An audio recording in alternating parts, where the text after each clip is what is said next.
I get off the elevator every morning and I look at my grandfather's portrait on the wall. I think he'd be very pleased with the success that his company has grown. Our grandfather was a World War I doughboy.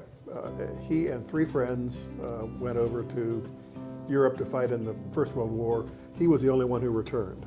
But he returned wounded. He was gassed, like a lot of the soldiers then, and he was an orphan, didn't have a family at all, and needed a job. So he came back, signed up with King Thompson, which was a new real estate development company developing a brand new far out suburb called Upper Arlington. Now it's near in, but at the time, it was gravel roads and it was far out.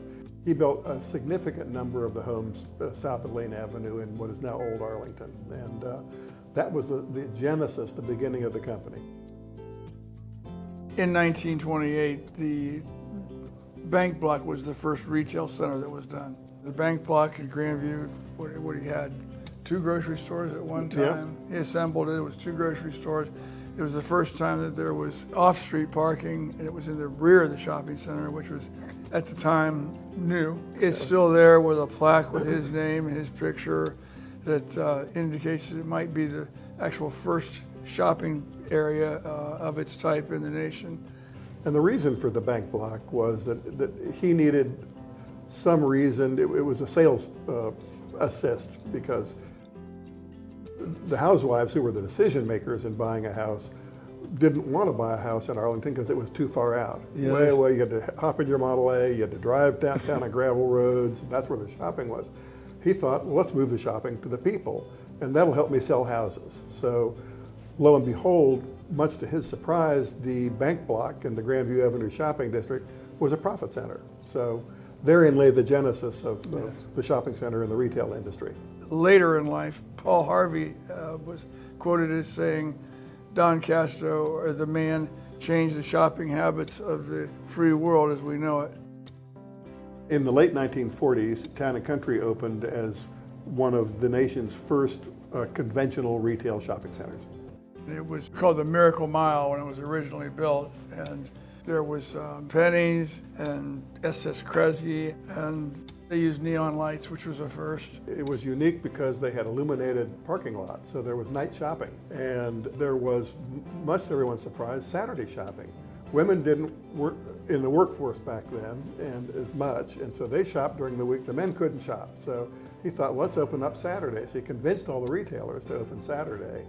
After I moved to Columbus from Lancaster, and I was probably 8 or 9 years old, Poppy, our grandfather, I lived right down the street, would come and pick me up, and we'd walk the shopping centers, particularly Town & Country. That was his true baby. And he had this big yellow pad. I'll never forget it. He had this yellow pad. We'd walk along, and he'd write down. He saw signs for, sale signs in the window, and those weren't allowed, and or going out of business sales, and those weren't allowed. Yeah. And he'd see bubble gum on the sidewalk, and he'd write down his notes, but this wasn't supposed to be there.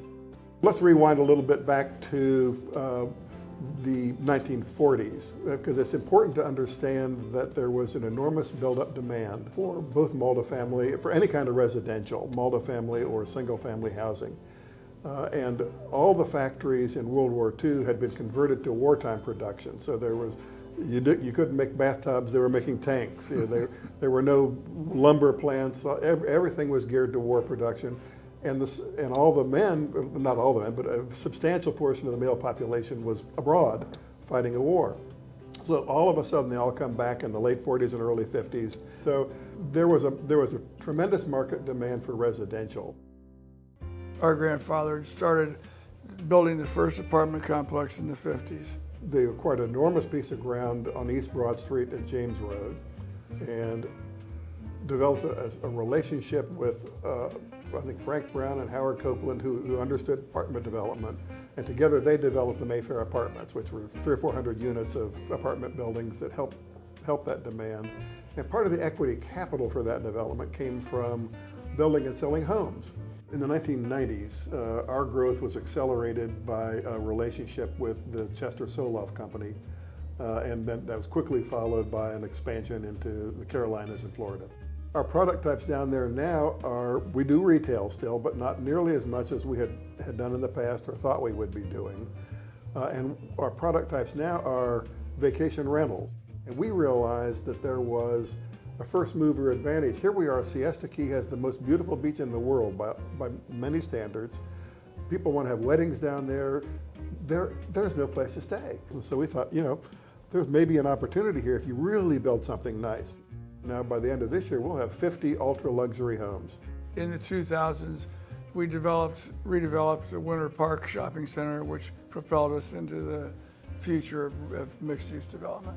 We generated an opportunity to acquire an old beat-up shopping mall in Winter Park, Florida. Yeah. And what had been a brokerage operation was all of a sudden a large-scale mixed-use developer. And we just totally reinvented it and redeveloped it.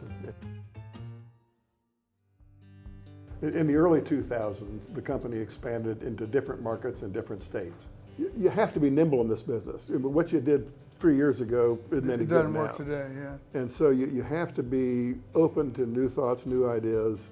All the associates and colleagues that we have here have different skill sets and different ideas and different desires to grow in certain product types. And we have what Wife Ann calls a hull, H-A-L-L, hull culture.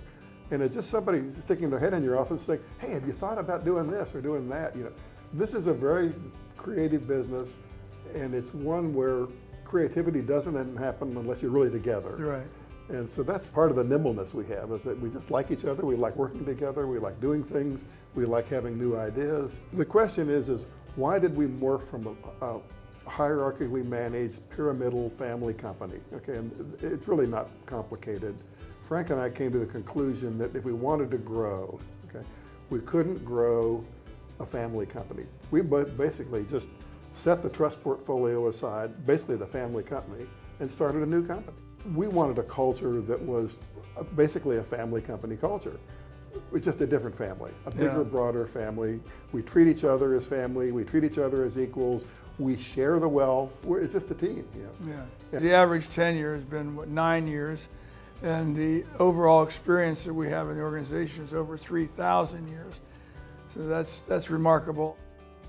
It's clear to me that we succeeded. We have built a company that will survive us, that will be here 100 years from now. Yeah. What are each of your hopes for the next 100 years? Yeah. Well, I plan to be here for the 200th, so we'll see. Yeah. It's hard to look ahead, because if you look back, in the wonderful world of Steve Jobs gave a commencement speech at Stanford. One of his key points was that you never really know where you're headed, and don't worry about that. You'll only find the inflection points when you look backwards in your life. And so that's a great lesson.